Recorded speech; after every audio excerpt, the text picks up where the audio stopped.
नमस्कार विद्यार्थी मित्रांनो, मी रक्षंदा वावळे तुमचे वीरा करिअर अकॅडमीमध्ये मनपूर्वक स्वागत करीत आहे. येत आहोत महाराष्ट्र पोलीस भरती 2024 चे सामान्य ज्ञान आणि आपण येथे लेखी परीक्षेची पूर्ण तयारी करून घेत आहोत आणि तेही प्रिव्हियस इयरच्या प्रश्नांसोबत. तुम्ही जर आपल्या चॅनलवर नवीन असाल तर आपल्या चॅनलला सबस्क्राईब करायला विसरू नका, कारण यावेळेस खाकीसाठी नाही ठेवणार आपण काही बाकी. मित्रांनो, आजचा आपला सराव पेपर आहे 20वा. चला तर सुरू करूया आजच्या आपल्या पहिल्या प्रश्नाला. महाराष्ट्र पोलीस ध्वजातील रिकामी जागा हे पारंपरिक चिन्ह आहे. तर बघा, पर्याय आहेत पंचकोनी तारा, षटकोनी तारा, राजमुद्रा आणि अशोक चक्र. तर याचं योग्य उत्तर आहे पंचकोनी तारा. महाराष्ट्र पोलीस ध्वजातील पंचकोनी तारा हे पारंपरिक चिन्ह आहे. बघा, आपल्या महाराष्ट्र राज्याची निर्मिती कधी झाली होती तर 1 मे 1960 रोजी झाली होती आणि 1961 साली पंडित नेहरूंनी महाराष्ट्र पोलिसांना ध्वज सोपवला होता आणि आपला भारताचा झेंडा महाराष्ट्र पोलिसांचा झेंडा एकमेकांना छेदतात आणि यात पंचकोनी चिन्ह आहे. कोणतं चिन्ह आहे तर पंचकोनी चिन्ह आहे. Next question. पोलीस निरीक्षक यांच्या गणवेशात खांद्यावर काय काय असते?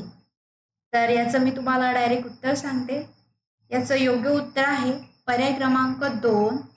3 स्टार असतात, लाल निळी फीत व मोपोसे असं लिहिलेलं असतं. हे कोणाच्या खांद्यावर असतं तर पोलीस निरीक्षक याच्या.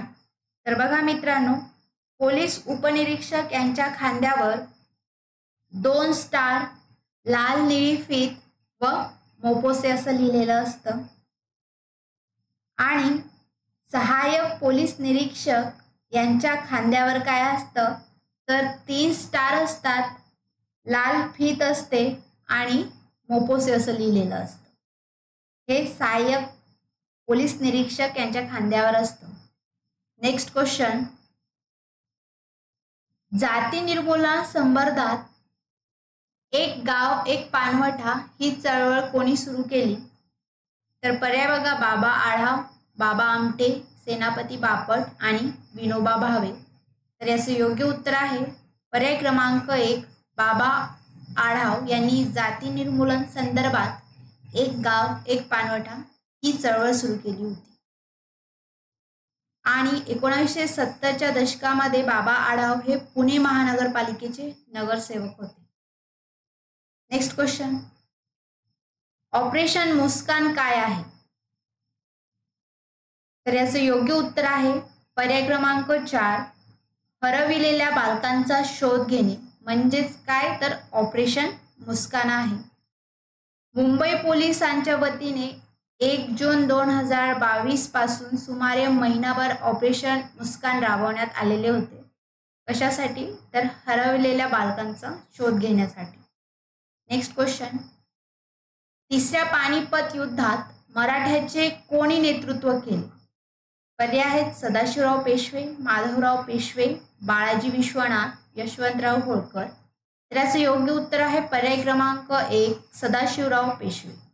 तर सदाशिवराव पेशवे कोण होते तर मराठा साम्राज्याचे सेनापती होते आणि जेव्हा पानिपतचं तिसरं युद्ध झालं तर त्यांच्या विरुद्ध कोण होतं तर अफगाणिस्तानचा राजा होता अहमद शाह अब्दाली. यांच्या दोघांमध्ये पानिपतचे तिसरं युद्ध झाले होते आणि पानिपतचे तिसरे युद्ध केव्हा झाले तर 14 जानेवारी 1761 साली. Next question. सायमन कमिशन भारतात कधी आले? पर्याय आहेत 1928, 1932, 1935 आणि 1942. तर याचं योग्य उत्तर आहे पर्याय क्रमांक 1. 1928 मध्ये सायमन कमिशन आपल्या भारतामध्ये आले होते. तर कशासाठी आले होते तर वसाहतीत घटनात्मक सुधारणा राबवण्याचा त्यांचा जो पूर्वाभ्यास होता त्यासाठी ब्रिटिश सरकारने 7 ब्रिटिश संसद सदस्यांचा आयोग त्यांनी राबवला होता आणि त्यामध्ये आपल्या एका भारतीयचा सुद्धा समावेश होता. Next question. जागतिक रेबीज दिन दरवर्षी केव्हा साजरा केला जातो? पर्याय आहेत 9 मार्च, 28 सप्टेंबर, 5 सप्टेंबर आणि 29 सप्टेंबर. तर याचं योग्य उत्तर आहे मित्रांनो पर्याय क्रमांक 2, 28 सप्टेंबरला जागतिक रेबीज दिन हा साजरा करण्यात येतो. तर रेबीज कशामुळे होतं तर तुम्हाला माहीत असेल, कुत्रा जो प्राणी असतो त्याच्या चाव्याद्वारे हा रेबीज रोग होत असतो आणि रेबीज हा एक विषाणूजन्य आजार आहे आणि तो रेबीज लीस व्हायरस या विषाणूपासून होतो. त्यामुळे काय होते तर मेंदूला तसेच पाठीच्या कण्याला आपल्या सूज येत असते. तर बघूया, 4 फेब्रुवारीला जागतिक कर्करोग दिवस आपण साजरा करतो. 24 मार्चला जागतिक क्षयरोग दिवस साजरा करतो. 7 एप्रिलला जागतिक आरोग्य दिवस साजरा करतो आणि 14 नोव्हेंबरला जागतिक मधुमेह दिवस साजरा करतो. या दिवसासोबतच आपल्याला हे पण दिवस लक्षात ठेवायचे आहे. नेक्स्ट क्वेश्चन,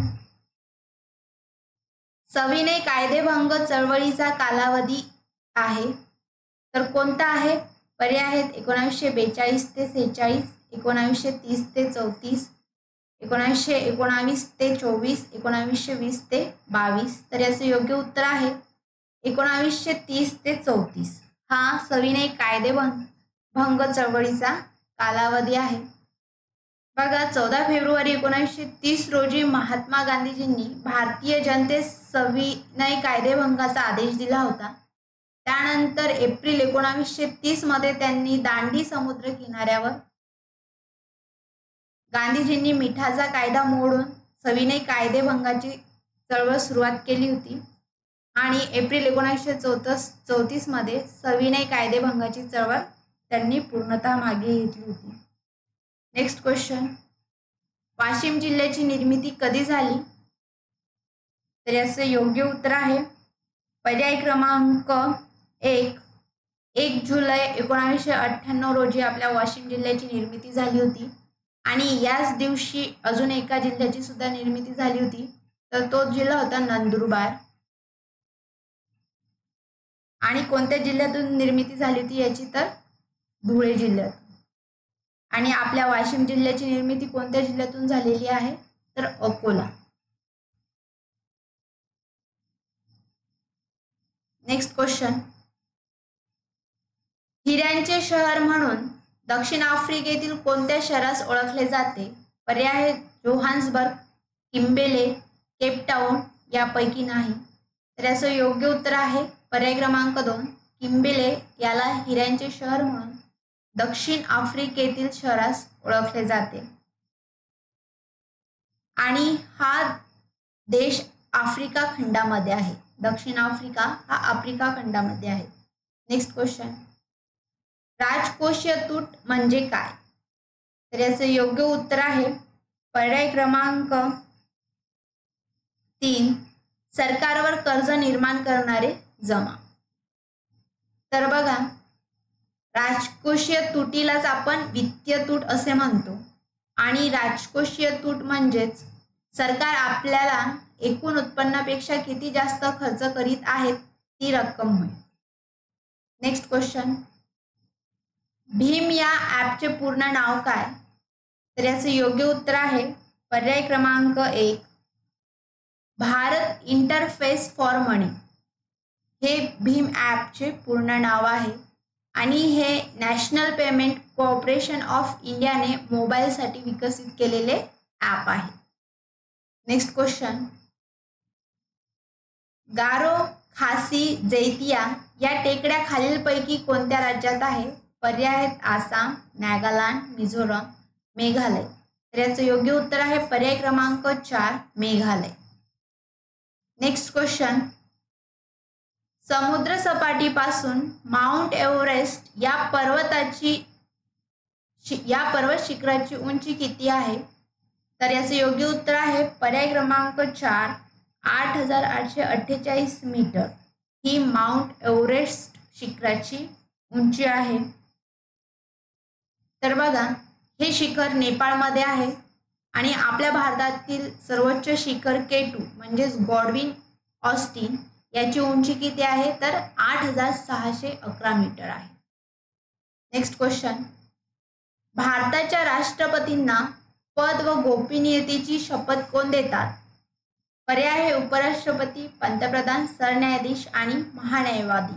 तर याचं योग्य उत्तर आहे पर्याय क्रमांक 3 सरन्यायाधीश हे भारताच्या राष्ट्रपतींना पद व गोपनीयतेची शपथ देत असतात. नेक्स्ट, या राष्ट्रपतींना शपथ कलम 60 नुसार दिली जाते आणि सरन्यायाधीश जर हजर नसतील तर सर्वात ज्येष्ठ न्यायाधीश शपथ देतात. नेक्स्ट क्वेश्चन, विधानसभेत एखाद्या विषयावर समान मते पडल्यास निर्णायक मत देण्याचा अधिकार कोणाला आहे? पर्याय आहेत मुख्यमंत्री, राज्यपाल, विधानसभा अध्यक्ष आणि उपमुख्यमंत्री. तर याचे योग्य उत्तर आहे पर्याय क्रमांक 3 विधानसभा अध्यक्ष यांना आपला मत देण्याचा निर्णय असते जेव्हा एखाद्या विषयावर समान मत होत असतील तेव्हा. नेक्स्ट क्वेश्चन, वीज निर्मितीसाठी महाराष्ट्राच्या कोणत्या प्रकल्पास महाराष्ट्राची भाग्यलक्ष्मी म्हणतात? पर्याय आहेत खडकवासला, कोयना, धोम आणि कन्हेर. तर याचे योग्य उत्तर आहे कोयना. कोयनाला आपल्या महाराष्ट्राची भाग्यलक्ष्मी म्हणतात कारण कोयनातून जी वीज निर्मिती होत असते त्यामुळे आपल्या महाराष्ट्राची प्रगती झाली, त्यामुळे कोयनाला भाग्यलक्ष्मी असे म्हणतात. आणि हा कोयना प्रकल्प कुठे आहे तर कोयना नदीवरच आहे.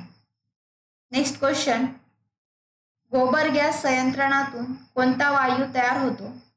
पर्याय आहेत इथेन, मिथेन, प्रोपेन आणि ऑक्सिजन. तर याचे योग्य उत्तर आहे पर्याय क्रमांक 2 मिथेन. बघा, मिथेन हा एक ज्वलनशील वायू आहे. हायड्रोजन आणि कार्बन यांचा संयुग असलेला हा वायू इंधन म्हणून सुद्धा आपण वापरतो. हे कार्बनचे सर्वात साधे संतृप्त हायड्रोकार्बन आहे, त्यास आपण मार्श गॅस असे सुद्धा म्हणतो. मिथेनचे रेणुसूत्र काय आहे तर CH आहे. नेक्स्ट क्वेश्चन, सकाळी सूर्यप्रकाशामध्ये त्वचेखाली कोणते जीवनसत्व तयार होते? पर्याय आहेत अ, ब, ड आणि क. तर याचे योग्य उत्तर आहे पर्याय क्रमांक 3 ड. ड जीवनसत्व हे आपल्याला प्रकाशातून मिळत नाही तर तयार होण्यास मदत होते.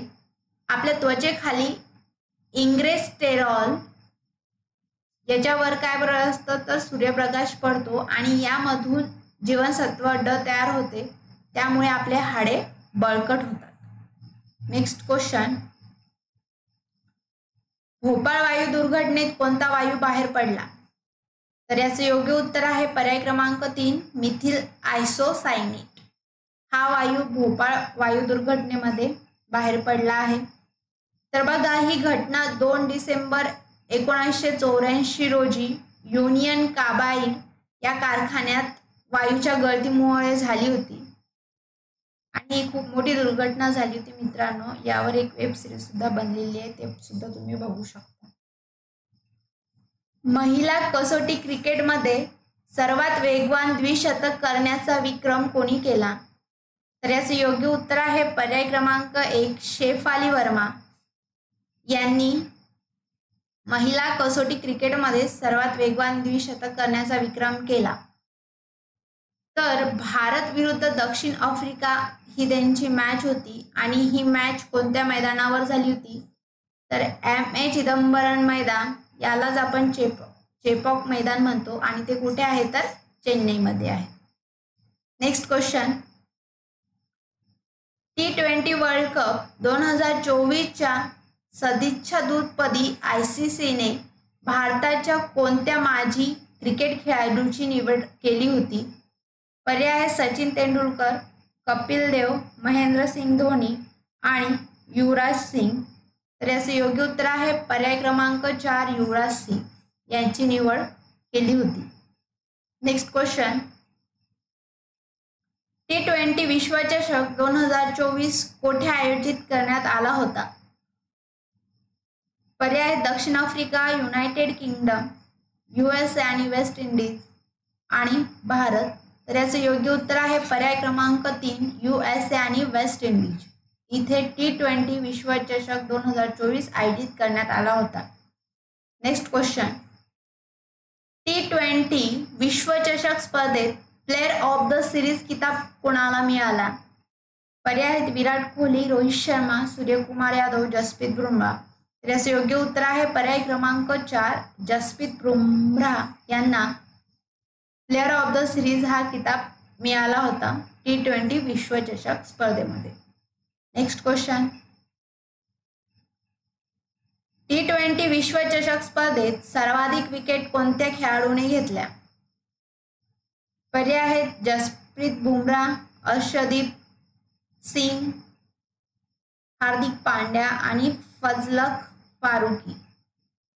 तर याचं योग्य उत्तर आहे मित्रांनो पर्याय क्रमांक 2 अर्शदीप सिंग यांनी सगळ्यात जास्त विकेट T20 विश्वचषक स्पर्धेमध्ये घेतले आहे आणि किती घेतले आहे तर 17 विकेट त्यांनी घेतलेले आहे. चला तर मित्रांनो, आजचं लेक्चर तुम्हाला आवडलं असेल तर आपल्या लेक्चरला लाईक करा, शेअर करा, सबस्क्राईब करायला विसरू नका. तसंच आपलं टेलिग्राम चॅनलसुद्धा आहे, याला तुम्ही जॉईन करून घ्या. आपल्या संपूर्ण प्रश्नाची PDF आणि इतर माहिती तुम्हाला आपल्या टेलिग्राम चॅनलवर नक्की मिळेल. Thank you for watching. Jai Hind.